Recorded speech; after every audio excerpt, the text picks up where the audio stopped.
Okay, so today we're going to be reacting to Bricky's Every Single Warhammer 40k Faction Explained Part 1. I'm probably going to end up breaking this up because it's kind of big. The amazing response of Space King, which obviously is a riff of this. I'm kind of like, okay, well, let's get into Warhammer. And I've had some really good feedback on that. So we're going to look at this video, we're going to watch it, we're going to react to it, we're going to talk about it, we're going to get into some of it. I will be breaking it up just so you're aware, because I don't have, otherwise we might get like 3 hours into this video, into my video, just talking about this kind of stuff. Yeah, let's get into it. I'm so excited about this. Someone who doesn't necessarily serve the Omnissiah, but someone who can appreciate them. You will not be getting my legs today, as I will be replacing them with various things depending on which faction we are currently talking about, to add a little bit more context and possible comedy to whatever the hell I am currently doing. So, hello everybody, my name is Bricky, and this is going to be a long video. By the way, if you're not subscribed to Bricky, you need to be subscribed to Bricky. He is awesome. Large project that has been going on for quite some time. This is, I need 2 hands for this. This is every single Warhammer 40k race in kind of a nutshell, explained, a little bit of explanation, a little bit of lore, a little bit of talking about the tabletop, but mostly lore, what they're all about, and also a little bit of background for those of you who just have no clue what Warhammer 40,000 is. Now you see, Warhammer and Warhammer 40,000 is a universe people hear plenty of, but don't know a whole lot about. They see, oh, there's these dudes in big power armor with chainsaw swords, and they got these big old green orcs, and there's some bugs over there, and everyone calls these guys weebs. And then there's these spiky bitches over here. Look at them legs. I don't get it. I don't understand. Where do I start? Well, this video is particularly for you. So where I started was with the real-time strategy games. And then I kind of got into the books. And then I stopped reading the books. Pretty much when I got into it, the Horus Heresy was in full swing. We got Horus Rising and a couple of other ones, and then Fulgrim is when I started. That book is messed up. If you have not read Fulgrim, you need to get on that. And I'm sorry, I keep looking up. My monitor's up here and my camera's right here, so I'm kind of going back and forth here. But if you have not read Fulgrim and you're into the books, whoa, get on it. It's messed up. Just remember, there was one scene where this guy was painting with blood and poopy. And he kept having to do it over again because all the life force would be dissipating as it was from that particular thing. Anyway, it's messed up, and there's more messed up stuff in that, so feel free to read that one. That was an interesting book. Or for those of you who have a little bit of knowledge, but you're kind of curious about each of the different races. That's where we fall.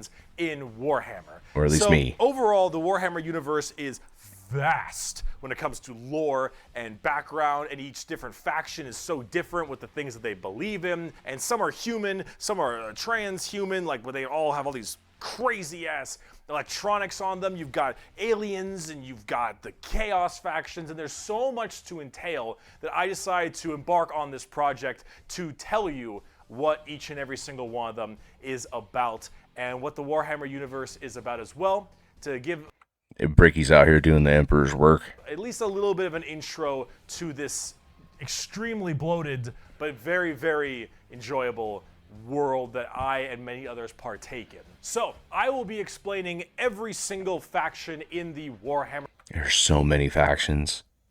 So many factions. It's going to be fun. Sorry, I keep pausing, but I'm excited. I'm so excited. And some smaller factions here and there. I will not be discussing absolutely everything in it because that is a little bit much, and I'm not going to go too mega deep into the lore. I'm going to give you a pretty solid overview of each of the different factions and have you learn a little bit about them, and we'll discuss a little bit of the tabletop as well in case you are curious about that. But for this episode entirely, we are discussing the Imperium of Man because that takes up a fat chunk of Warhammer lore. What is Warhammer 40,000. Well, the 40,000 starts off is the year 40,000. The 41st millennium, that's where it takes place, is in the year 40,000, 41,000 AD. You're already more knowledgeable. Let me There we read go. you a quote. First That's all of you need to many know. quotes in this video. It is the 41st millennium. For more than 100 years, the Emperor has sat immobile on the golden throne of Earth. He is the master of mankind by the will of the gods, and master of 1,000,000 worlds by the might of his inexhaustible armies. He is a rotting carcass, writhing invisibly with power from the dark age of technology. He is the carrion lord of the Imperium, for whom 1,000 souls are sacrificed every day so that he may never truly die. To be a man in such times is to be amongst untold billions. It is to live in the cruelest and most bloody regime imaginable. These are the tales of those times. Forget the power of technology and science, for so much has been forgotten, never to be relearned. Forget the promise of progress and understanding, for in the grim, dark future, there is only war. There is no peace amongst the stars, only an eternity of carnage and slaughter and the laughter of thirsting gods. Everything blows. And it blows fucking hard. That is true. In all the books and stuff that I've read, nothing is ever awesome. Like, it's always doom, gloom, terror, destruction. That's all it ever is. I think there might be some like hopeful spots in it, like something might happen and it's like hopeful, but it is dark as hell. Yeah, it's there's a reason they call it grim dark, because that's all it is. It's grim dark. It's crazy. Warhammer is probably the That's why we all most love it. dark and depressing universes ever in fiction, or at least like top 3. Everything is so absurdly horrible, destructive, or overpowered that it all kind of ends up canceling itself out. It's like Dota. War rages across the galaxy. Interstellar travel is only possible due to sacrificing 1,000 souls a day to a rotting carcass of a man who you believe to be your god. Demonic gods and just demons tear open the fabric of reality on a whim. Other Xenos or even other humans end up killing each other in untold billions across the galaxy. It is a time of unending war, slaughter, and a bloodbath amongst everybody. Planets are deemed unrecoverable and are completely destroyed on a whim. Everything sucks. For those of you who remember Space King, because it didn't happen that long ago, it was there, where he kept doing the genobombs, denied, whatever. That's pretty much Exterminatus. And it's a joke. Basically, like, if something can't be recovered, that's the Space Marines' first thing is, let's Exterminatus. So it doesn't happen very often, but from what I remember, because I'm with you guys. I'm getting back into this with you guys, who are interested in it, obviously. Because it's been several years since I've actually read any of those books. I actually just got Audible, and I got the Horus Heresy started on it. Didn't get very far yet. But this is a running joke. I remember this. It's like, if something can't be recovered, use the Exterminatus on it. Just blow it all up. And they would say that they would do that all the time. They didn't do that all the time. But it is pretty messed up. There's a lot of really funny memes that come with this kind of stuff too. So we'll see if he shows any of those. But mostly I think this is just explaining factions and stuff. But that's like the charm of it. See, everything in Warhammer is evil. But being evil is kind of fun. Like, humanity, in its own right, is a xenophobic, prejudice, and religious zealot group that kill each other just as much as they kill all of their enemies. And they're like mid to high tier evil on the evil scale of Warhammer. Nobody is good. No matter who you are, everyone is some flavor, some color of evil. Whoever you pick, you are going to be the bad guy.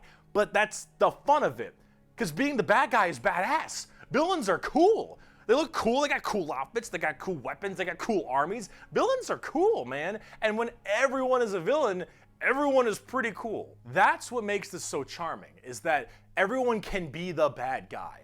So let's start off talking about the main bad guy, quote unquote, the Imperium of Man. It's hair, whack. It's gear, whack. The Imperium of Man is the main empire of the human race. All of humanity is under this one flag called the Imperium. And about 10,000 years ago, there was a man. He was the... All right, so real quick, for those of you who don't know about the Emperor, this is going to be really important because he's talking about the Emperor. Screen's doing that thing again. New screen. Need a new monitor. I hate it. I hate it so much. Come on, there we go. I've had this thing for like 8 years. I think it might be time. Anyway, this is key to understanding at least a little bit of who the Emperor is.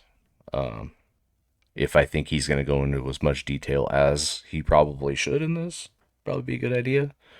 This might be important. The Emperor of Mankind, a 10-foot-tall psychic demigod who led humanity across the stars to colonize tons and tons of worlds, create superhuman soldiers, and really bring humanity into a new age. This man, the Emperor of Mankind, was a psyker. And a psyker is like a magician of sorts.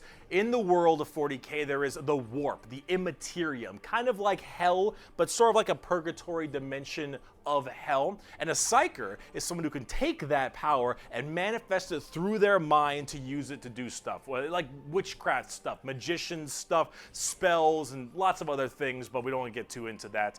The Emperor, big boy psyker, top tier, A+, maybe even S. Now, the Emperor created a bunch of sons. Yes, created a bunch of sons known as the Primarchs. He created 20, 18 Primarchs to have them lead all of the different legions of humanity to the different stars and plans to help colonize and bring it out. These Primarchs are basically like little versions of the Emperor. Not all of them are psychers, but a lot of them are very, very powerful, and they lead his special Space Marine legions. Then this big clusterfuck happened called the Horus Heresy, where the Emperor's favorite son, the Primarch, Horus, ended up joining Chaos and leading 9 of the 18, half of his Primarchs directly to Earth to fight down the Emperor himself. Now, if you want to know what Chaos is, remember what I mentioned earlier, the warp, that immaterium, the hellish place? In there relies the 4 Chaos gods. Imagine like Satan and 3 other Satans. The warp being kind of evil, those It is super evil. It is super evil. Oh my goodness. Look at the pictures on there. Chaos gods, that's the reason. And so those Chaos gods manipulated Horus, and then Horus helped manipulate... Look at that. Look at that illustration, man. That's sick. But, so Horus was the Emperor's favorite son, if I remember right. It for sure was. And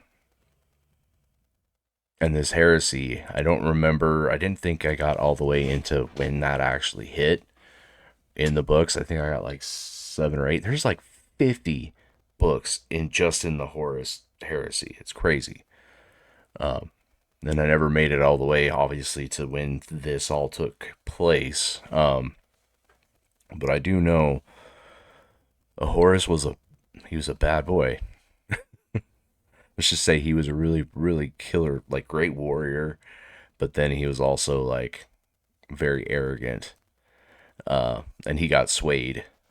I don't remember by, like, there was some things that I heard later on. He got swayed by somebody else to kill the Emperor and try to take over, but there's a lot of details that I'm missing. So we're going to definitely get deeper into that. All 8 other Primarchs to lead this giant coup directly on the Emperor on Earth. And they fucked up shit. After this huge civil war, Horus died, but not before brutally wounding the Emperor, and right at the end of his life, they put the Emperor on this large golden throne on Earth, in which he is now alive, just barely, but slowly rotting away, powering something called the Astronomicon, so long as he stays alive, and is fed 1,000 people a day. The Astronomicon is like the North Star. If you want to do interstellar travel in 40k, you need to pass through that demonic Look at the legs warp on I him. mentioned earlier. But how do you know where you're going? Well, the Emperor is there putting a nice little navigator right there. He helps navigate you to know where you're going. If you want to go from Earth to some crazy solar system across the way, you need to go through that warp, and then you need to know where you're going, go through there, and pop your way out. It's like doing nether travel in Minecraft, so you can shorten the distance between going to areas. So long as the Emperor is alive and being fed 1,000 people. Alive is the key word there. I mean, just imagine being a dead, like a half-dead person on a throne. That's all you do, is like help people navigate the systems. Without him, it's impossible to go in the warp and not get lost, hurt, getting swayed to chaos because of that beacon that he puts out. So if you went out there and there was nothing, you would be lost in there and then come out, if you even came out, probably really fucked up. But yeah, feeding him 1,000 souls, psyker souls too. I don't think he said that. You have to have 1,000 psyker souls given to him every, like, I don't know how they actually sacrifice the power to them, but if you think about that, that's a lot of people every day that have to be brought in there and sacrificed to him. It's just so he can keep going. I mean, and he was a big boy, 10 feet tall. I think the Primarchs are like 8 or 9, and like yeah, 8 or 9 feet tall. They're just below him, and then Space Marines are like 7 feet tall, maybe 8 feet tall. It's like a scale of growth for all of them. A day to stay alive, you can do that. The moment he dies, interstellar travel is gone for all of humanity. You're so boned. Now, since the Horus Heresy 10,000 years ago, the Imperium has fallen from grace substantially. All technology has started to dwindle and die. There is now giant fundamental religious extremists that now believe the Emperor of Mankind was a deity, a true living god, which is probably the last thing the Emperor would have wanted to be remembered for. So now you have this thing called the Ecclesiarchy, which is this giant church entirely devoted to spreading the good word of the Emperor. He is now the Holy Emperor God, the God Emperor of mankind, and all of the Imperium has taken up worshiping him to the fullest extent and killing anything that isn't humanity in his name. The Imperium has this futuristic gothic tone to it and a hefty religious zealotry to them. If you think anything against the Emperor, that's heresy and you deserve to die. That is called being a heretic. Heretics die in 40k. There is no such thing as freedom of religion. You don't even have to be like an actual heretic of any sort. Somebody could just claim you are, and they would do as little just like detective work as possible, if they even did any, and then you'd just be killed. But a lot of people are afraid of that kind of stuff, so they'll stay pretty clean, I guess, in the whole thing. But then yeah, it can lead right back around, especially when we'll just keep going. There is no such thing as freedom of speech so long as you are against the Emperor. There is no such thing as any kind of tolerance. Everyone is a religious zealot. Some more than others, but no matter what, you're preaching that good word. So right now, everyone in humanity is trying to expand their empire across the stars. If you are a heretic, someone who doesn't believe in the Emperor, you are deserving of death. If you believe in the Chaos Gods, you are also a heretic and you deserve death. If you are an alien race of any kind, you are a filthy Xenos and you deserve death as well. So long as the murder continues and humanity expands, the Imperium of Man is very, very happy.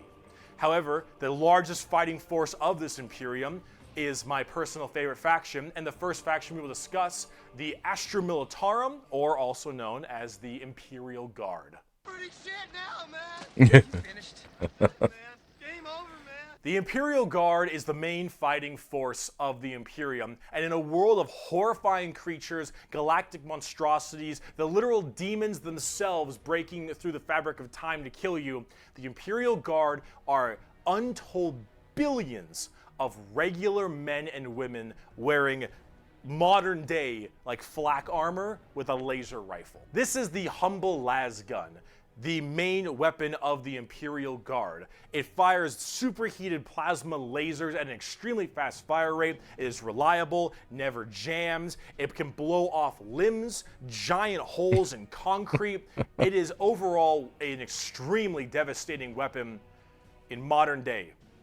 It is one of the weakest in the 40k universe. Yeah, a laser rifle that never jams, it could blow off limbs, one of the weakest weapons. That's the world we're in right now. But who cares? Because the Imperial Guard has, in each battle, 500,000 of these men and women. Yeah, they just swarm when they have to go into battle in the game. You just get so many of them, and you can swarm, but they die. They go down real fast. Dang it. I don't know what's happening with that. It's like every so often it's doing this shit again. But anyway, their main goal is to swarm and distract until you can get one of them big tanks or something else on the field. And this is, we're talking the real, like the RTS on this thing. From my experience, it's just swarm your enemy with all the little guys, as many as you can get over there, because there's a lot. They go down quick, but you can respawn them in real fast, really easy. And then from there, you send in your heavy artillery with the tanks. It's kind of cool. We'll probably play some of that on the channel at some point, but you can kind of pick and choose what goes on your tank. So they have like a big las cannon, or they've got artillery. I love RTSs, especially Warhammer. I think I have all of them, except for some of the newer titles. Steam was doing a deal way back when I was in college, and I purchased all of them. At the time, that was all of them.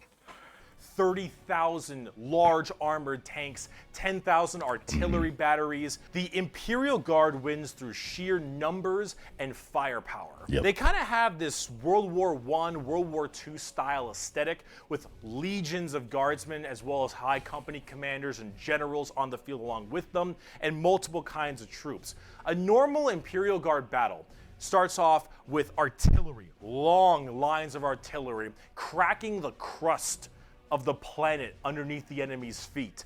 And as this barrage continues, hundreds of thousands of guardsmen, a sea of guardsmen surges forward, firing and charging at everything possible while the planet rumbles as tanks roll up behind them. Gunships block out the sun and tanks block out the dirt with the steps and hoofprints of millions of guardsmen. It is through numbers and sheer sundering firepower. They are Right the there. first Yep. and last line of defense for the Imperium and make up a huge bulk of the battles. The Imperial Guard is also made up of tons of different kinds of regiments. The Catachin jungle fighters live in a death world that's more hospitable than almost any firefight they'll ever get into. So they just have this steroid-looking, giant knife, Rambo Predator-looking sons of bitches where nothing is anywhere near as scary as a simple knight on their home planet.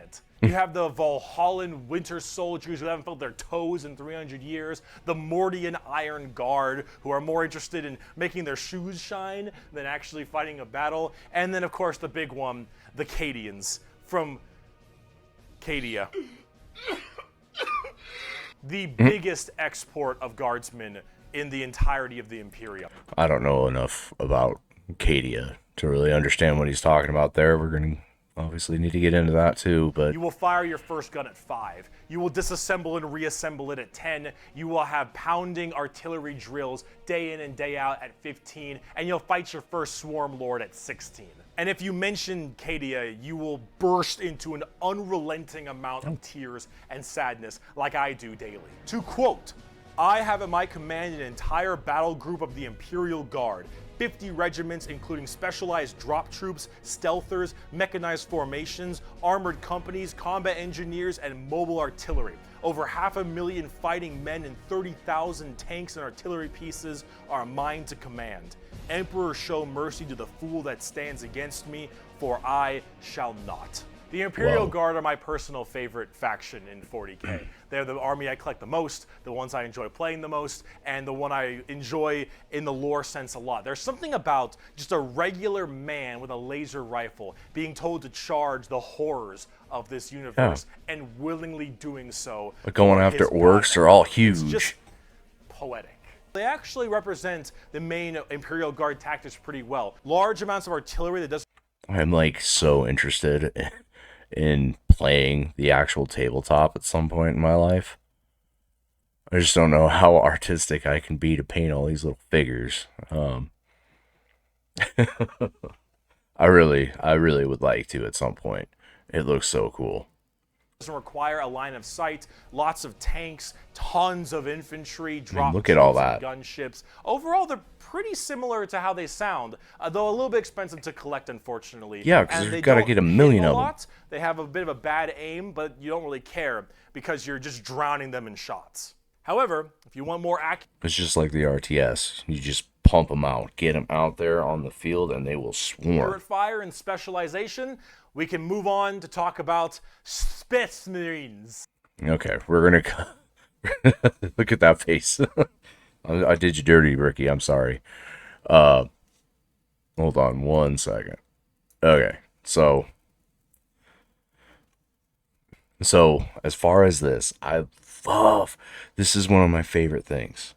One buddy of mine, he put me onto this a long time ago. So, anyway, I love Warhammer. Warhammer is so much fun. When I saw Space King, saw that thumbnail, I knew I had to make a video, so we made the video. It did fairly well. You know, I think I was pretty late. I didn't see it up until recently, but it's pretty awesome. I'm so excited for this, guys. I'm sorry, I'm rambling. I know I am. Please come back and we'll keep going if you really like this thing. Obviously, we're going to keep going. I need to see the Space Marines, so need to get into that. Who else? The Chaos. Chaos is crazy. I used to play Eldar quite a bit. We're going to stop there. Please like, subscribe. Keep coming back. We're going to keep going into this. I did Bricky dirty right there with that face. Sorry, buddy. All right. Oh, also make sure if you have not subscribed to Bricky, you go do that and watch any of his content. He's awesome.